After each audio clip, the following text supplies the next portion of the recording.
I had a friend pass away. He had cancer, and I watched him slowly die over the period of about 8 months. I think at that stage I started to think to myself, everyone kept on telling me that God loved me, and I kept on thinking, God killed my dog. He doesn't love me. I'm going to find out for myself what the real truth is. The truth for myself anyway. As an Aussie, first thing I'm going to think of is go to a church. Everybody was singing so much, I couldn't believe it. I didn't know any of the words that anyone was singing. I didn't know any of the notes to hit or whatever. I felt pretty stupid. Beautiful teachings in the Bible. But I didn't find what I was looking for. And I was working alongside a Hindu. And one of the things that I kept on asking him is, talk to me about all these gods. I don't understand. How come you have to have all these gods? I said, but seriously, bro, what's the deal with the guy with the elephant head? Come on, he's got a few arms, he's got an elephant head. Come on, what's going on there? You've got lions' heads, tigers' heads, eagles' heads. They're all so much better than the elephant's head. Why did he pick that one? And he didn't find it very funny. I also investigated Judaism. But again, after I kept on asking questions, I just didn't find what I was looking for. Then I looked into Buddhism. Now, I really liked Buddhism. I thought this was great. You get to relax. This is not so much a religion of God, but just a good way to live. It's a nice way to live. And I said, look, I've investigated all the religions and I can't find what I'm looking for. And he said to me, well, what have you investigated? And I said, look, I've investigated Christianity. I've investigated this ism, that, all the isms. He goes, well, what about Islam? And I went, Islam? Okay. Mate, they're terrorists. I'm not going to investigate Islam. They're crazy. No way, But lo and behold, alhamdulillah, I found myself walking into Preston Mosque one day. I was very nervous parking my car in the car park. I thought it might explode. I walked straight across the prayer rug with my shoes on. I walked straight past the brother praying. As he went into sujood, I almost stepped on his head. I had no idea, right? I walk across and I stopped. Abu Hamza came out of a door. That's the brother who just introduced us before, Samir. And I thought, this is it. I'm about to die. And we used to sit down and we talk about the different sort of questions that I had and the things that I wanted to know about Islam. They were very hospitable. I kept on getting cups of tea, biscuits. Now, no other religious sect had done this for me, right? So I was quite impressed. I'm not sure, I don't want to offend anyone again, but as an Australian, if you offer someone a cup of tea and they say no, you go, okay. These guys wouldn't take no for an answer. Would you like a cup of tea, bro? No, thanks, bro. Are you sure? No, I'm right. Are you sure, bro? I'll go get one. No, I'm right, bro. No, I'm getting one anyway.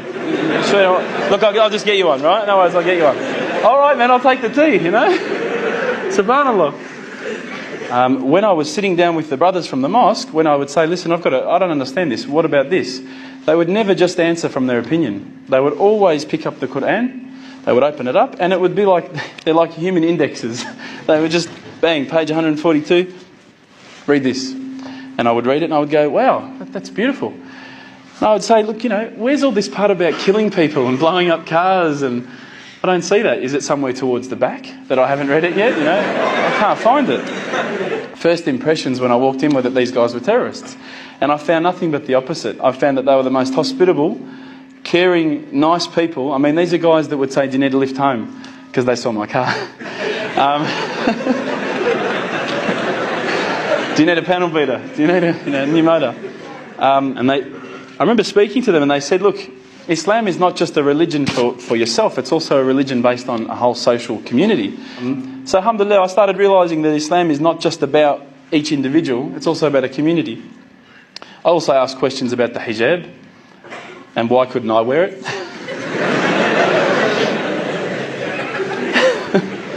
But once you start actually looking inside the religion, working as a whole unit, as in implementing every step of the way, it starts to make sense. And it started to make sense. And I stopped and I thought to myself, look, this is the time. Tonight, Allah and me, we're going to have a bit of a conversation. We're going to bond.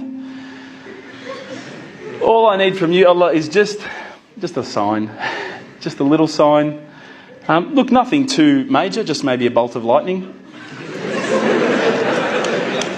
Bolt of lightning for you, man. Come on, you created the earth. This is just a bolt of lightning. It'll be easy. So I sat there and I went, okay, go. And I swear to you, nothing happened. Absolutely nothing. I was really disappointed. I said, Allah, this is your chance. I'm here. I'm asking you. Where's my sign? You know, come on. I'll give you another chance.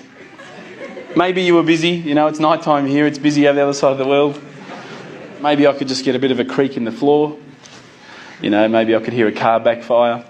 Something that I'll know it's for me, but no one else will know. It's just between you and me. Again, I said, go. I'm waiting. And I waited. I think I waited about a minute. And that felt like a long time at the time. And nothing happened. Absolutely nothing happened. And I was really disappointed. I thought, I'm like on this cliff. I'm on the edge of a cliff. I'm about to jump into Islam and I just haven't been pushed. I haven't taken that little leap. So I turned the Quran, turned to the next page where I'd finished off. SubhanAllah, the very next verse that I read, for those of you who ask for signs, have we not shown you enough already? Look around you at the skies, the stars, land, the oceans. These are the signs for the people of knowledge. SubhanAllah, straight away my whole world changed. I was staring at the Quran, I was just in shock. I couldn't believe that I'd been so arrogant to ask for my own specific sign when the signs had been around me all the time. There's a creator because there's a creation. So I closed the Quran. I had the best night's sleep, I got to tell you. I went straight to the mosque the next day. Alhamdulillah, Abu Hamza was there again. I said, Abu Hamza, this is what's happened to me. He said, that's it, you become a Muslim today. There's no mucking around with Abu Hamza. He goes, don't worry about all that. Yallah. So,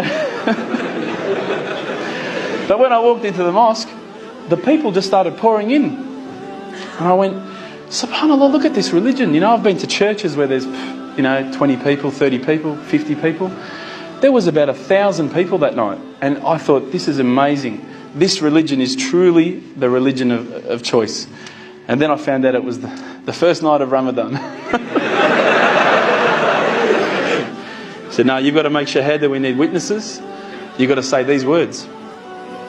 I said, can't you just let me do it in English? Have you seen the guys out there, man? They've all got beards down here. They're massive. You get these words wrong, I'm a dead man again, you know. He goes, no, you have to say them. And trust me, bro. Trust me. And I did. And alhamdulillah, I did. I stood up in front of all the brothers, and to be honest with you, I was looking across this sea of beards. I was mesmerised. I started to say the words, and all the fear went out of my body and out of my heart. Ashhadu an la ilaha illallah wa ashhadu an Muhammadan Rasulullah. And I felt like a shower had been turned on and my whole body had been flushed clean. And trust me, I needed to be flushed clean. I was standing up there. All the brothers started yelling out, Takbir, Allahu Akbar. I thought I'd done something wrong. And they started coming towards me and I thought, oh no. I'm pretty sure I said what he said. And they started hugging me and kissing me. Now, I had never been hugged and kissed by that many men in my life. But I felt the brotherhood. Straight away, I could see people had tears in their eyes. And subhanAllah, I had tears in my eyes. And I sat there with people and I spoke to people I didn't even know, I'd never met before in my life. And they were talking to me as though I'd known them for 30 years. And it was that day, that point in that moment that I realised I had more brothers, more sisters than I could ever have imagined.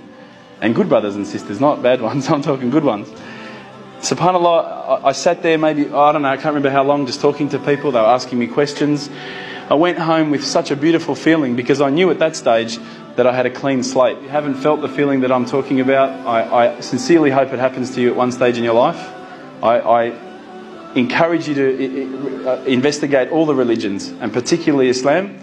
I would say that one of my favourite verses, I'll end with this verse, is a particular verse that says, let there be no compulsion in religion because the truth stands clear from error. Assalamu alaikum.